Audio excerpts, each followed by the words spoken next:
Bonsoir, nous voilà réunis pour découvrir le signe du cancer, en tout cas pour une toute première introduction et présentation. Les Gémeaux avaient une originalité, c'est que ils devaient leur image aux étoiles, à deux étoiles jumelles, donc aux étoiles, et non pas à des événements qui se produisaient dans l'existence humaine chaque année. Eh bien, le cancer a une autre originalité différente, comme nous le verrons, eh bien, c'est qu'il a tout simplement changé au fil du temps de forme et de bestiole, puisqu'il fut scarabée, il fut crabe, il fut écrevisse, il est redevenu crabe, je ne sais pas s'il finira par redevenir scarabée. Au fil des siècles, il y a ainsi une histoire de l'image elle-même. Voyons donc ce que nous pouvons découvrir dans une simple introduction. Tout d'abord, quand nous parvenons à l'Égypte, à la fin de l'Égypte, nous sommes avec le crabe. Même si le hiéroglyphe est encore le scarabée, qui se simplifie en écriture démotique populaire, mais en revanche, le sigle utilisé par les astrologues est d'une origine inconnue, en tout cas dont je n'ai pas trouvé la trace ou l'origine.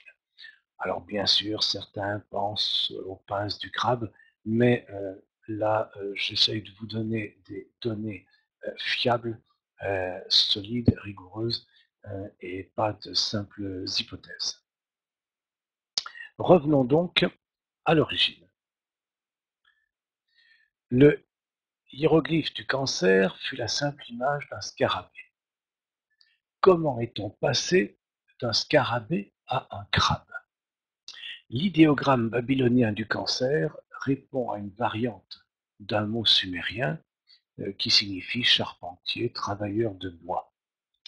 Certains assyriologues, donc les spécialistes de l'Assyrie, en un seul mot, reconnaissent dans son symbole un crabe terrestre, et c'est ainsi qu'il a été compris par les Grecs qui l'ont nommé karkinos, crabe. Cancer, c'est le mot latin.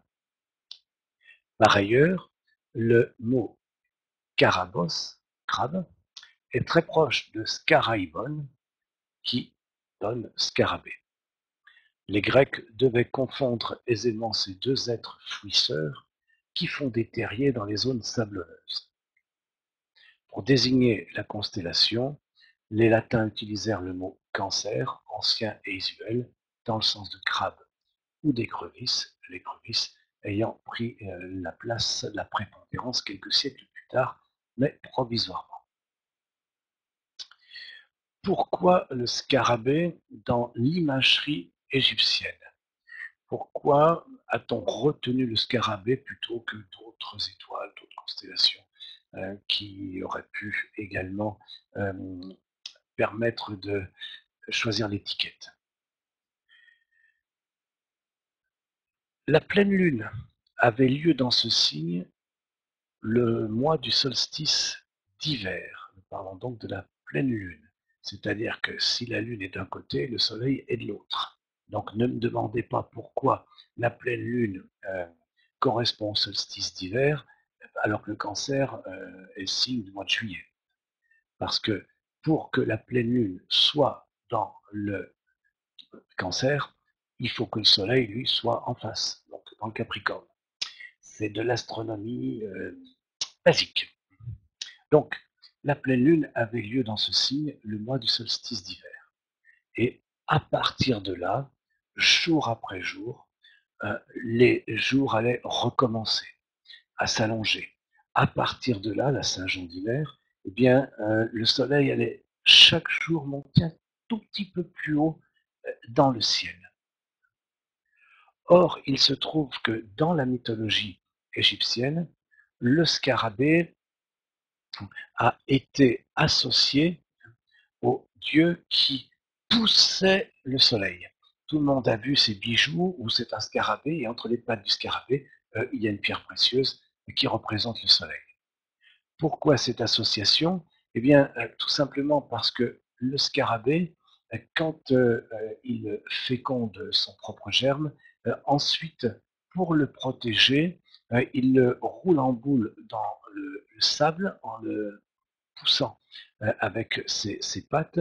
Cette boule ensuite protège, contient également un côté nourricier et ainsi est créé un milieu dans lequel la gestation du futur petit scarabée peut se produire. Et donc, ce scarabée qui poussait entre ses pattes sa petite boule, eh bien, a été euh, utilisé pour l'imagerie du soleil qui, chaque jour, à partir du solstice d'hiver, montait un peu plus haut, poussé par le dieu Képhren, c'était le nom du dieu en question, avec sa tête de scarabée. Képhren ou Képhra, ça dépend des orthographes.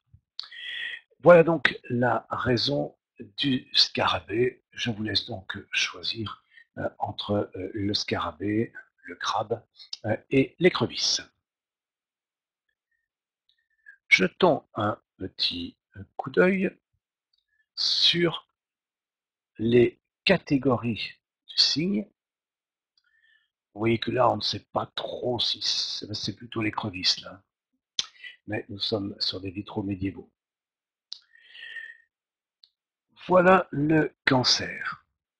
Le cancer est un signe nocturne, donc tourné vers le dedans. Mais c'est un signe cardinal, donc actif, où il y a une impulsion qui est donnée. C'est pas du tout quelqu'un qui s'endort sur ses lauriers sans bouger, contrairement à la légende. C'est la difficulté, c'est que il donne l'impulsion, mais il ne la stabilise pas, donc ça peut retomber derrière. Donc un signe cardinal, nous l'avons vu, c'est un signe froid. Et nous avons vu que le froid euh, était une étiquette pour représenter tout ce qui cristallisait, tout ce qui permettait de euh, solidifier, réunir, je dirais presque protéger aussi, ce que la chaleur avait dispersé ou désagrégé. Mais c'est tout de même un signe humide. C'est une grande différence avec le taureau, par exemple, parce que le cancer a une fluidité, une certaine forme de souplesse que le taureau, qui lui est plutôt sec, un peu plus cassant, n'a pas. Le cancer est le domicile de la Lune. Donc la Lune, nous l'avons vu plusieurs fois, c'est l'astre qui change le plus de forme et le plus vite. D'où la variabilité du cancer qui peut alterner entre des phases d'enthousiasme et de déprime, en tout cas, qui fait caisse de résonance par rapport à tout ce qui se passe au dehors et qui réagit en conséquence. Mais en même temps, c'est l'exaltation de Jupiter. Il y a toujours un fond chanceux, un fond qui fait qu'on retombe sur ses pieds. Et d'ailleurs, des auteurs du 1er siècle, je pense à un certain Manilius, nous disait que le cancer était bon pour le commerce, parce qu'il y a le contact est bon avec la Lune, enfin la clientèle, et en même temps relativement chanceux au niveau des affaires avec Jupiter. La Lune peut aussi donner l'intuition qui permet d'anticiper sur la demande, de sentir où va la tendance. C'est l'exil de Saturne, et nous retrouvons quelque chose que nous avons vu pour le bélier. Le, le bélier était l'exaltation du soleil, la chute de Saturne. Ici, le cancer, c'est le domicile de la Lune, de nouveau luminaire, et l'exil de Saturne.